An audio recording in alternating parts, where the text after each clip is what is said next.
صحیح بخاری حدیث نمبر 71۔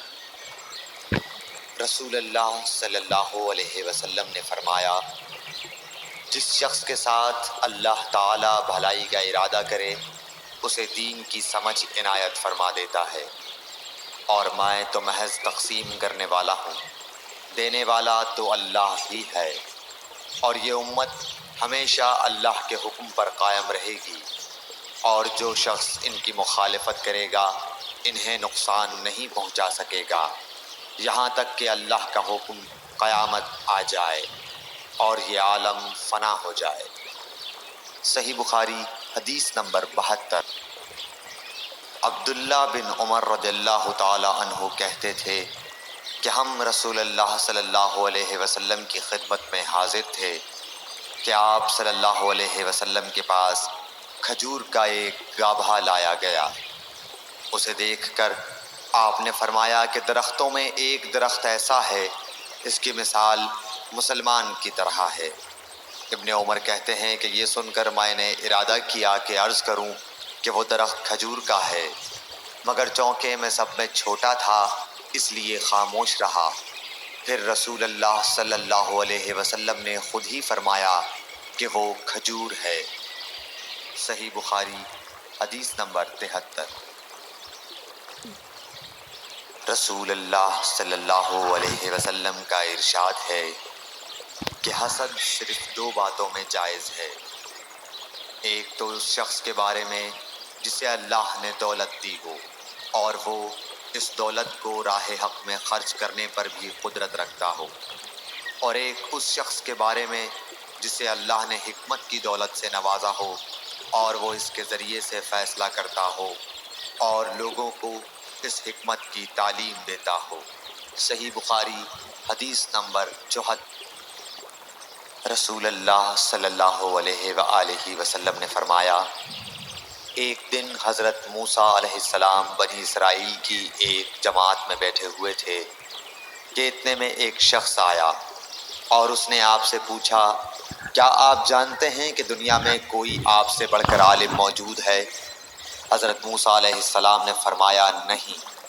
اس پر اللہ تعالیٰ نے حضرت موسیٰ علیہ السلام کے پاس وحی بھیجی کہ ہاں، ہمارا بندہ خضر ہے جس کا علم تم سے زیادہ ہے۔ حضرت موسیٰ علیہ السلام نے اللہ سے دریافت کیا کہ خضر علیہ السلام سے ملنے کی کیا صورت ہے؟ اللہ تعالیٰ نے ایک مچھلی کو ان سے ملاقات کی علامت قرار دیا اور ان سے کہہ دیا کہ جب تم اس مچھلی کو گم کر دو تو واپس لوٹ جاؤ، تب خضر سے تمہاری ملاقات ہوگی۔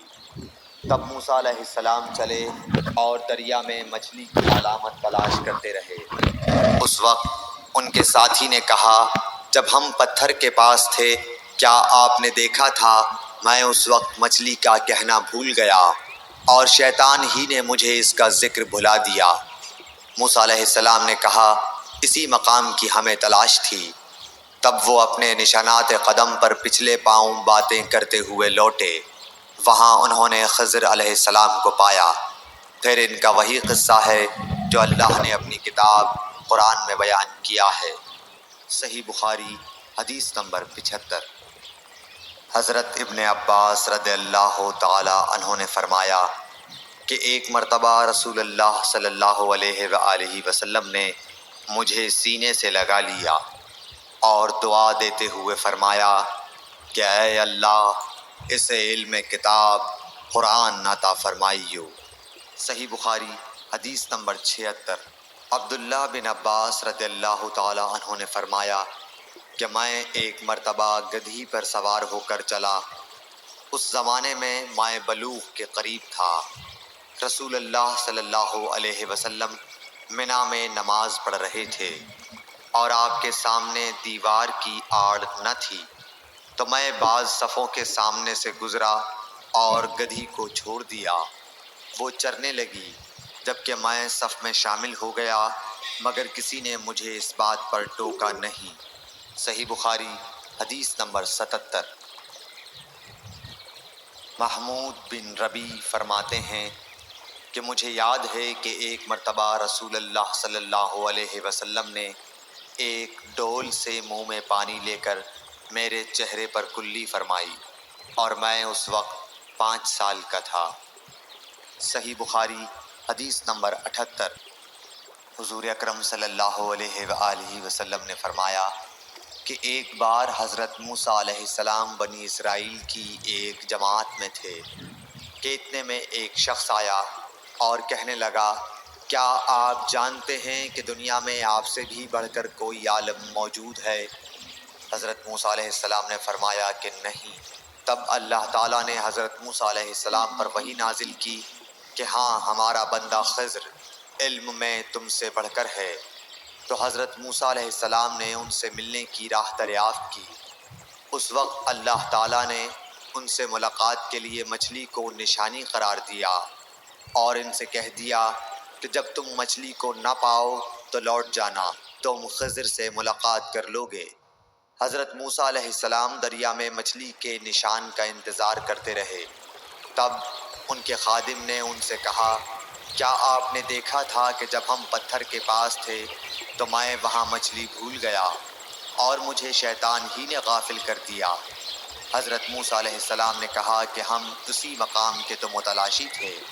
تب وہ اپنے قدموں کے نشانوں پر باتیں کرتے ہوئے واپس لوٹے۔ وہاں خضر علیہ السلام کو انہوں نے پایا۔ پھر ان کا قصہ وہی ہے جو اللہ تعالیٰ نے اپنی کتاب میں بیان فرمایا ہے۔ صحیح بخاری حدیث نمبر 79۔ آپ صلی اللہ علیہ وآلہ وسلم نے فرمایا کہ اللہ تعالیٰ نے مجھے جس علم و ہدایت کے ساتھ بھیجا ہے اس کی مثال زبردست بارش کی سی ہے جو زمین پر خوب برسے۔ بعض زمین جو صاف ہوتی ہے وہ پانی کو پی لیتی ہے اور بہت بہت سبزہ اور گھاس اگاتی ہے، اور بعض زمین جو سخت ہوتی ہے وہ پانی کو روک لیتی ہے۔ اس سے اللہ تعالیٰ لوگوں کو فائدہ پہنچاتا ہے، وہ اس سے سیراب ہوتے ہیں اور سیراب کرتے ہیں۔ اور کچھ اور زمین کے بعض خطوں پر پانی پڑتا ہے جو بالکل چٹیل میدان ہوتے ہیں، نہ پانی روکتے ہیں اور نہ ہی سبزہ اگاتے ہیں۔ تو یہ اس شخص کی مثال ہے جو دین میں سمجھ پیدا کرے اور نفع دے۔ اس کو وہ چیز جس کے ساتھ میں مبعوث کیا گیا ہوں اس نے علم دین سیکھا اور سکھایا۔ اور اس شخص کی مثال جس نے سر نہیں اٹھایا یعنی توجہ نہیں کی اور جو ہدایت دے کر میں بھیجا گیا ہوں اسے قبول نہیں کیا۔ حدیث نمبر 80۔ رسول اللہ صلی اللہ علیہ وسلم نے فرمایا، علامت قیامت میں سے یہ ہے کہ دینی علم اٹھ جائے گا اور جہل ہی جہل ظاہر ہو جائے گا، اور اعلانیہ شراب پی جائے گی اور زنا پھیل جائے گا۔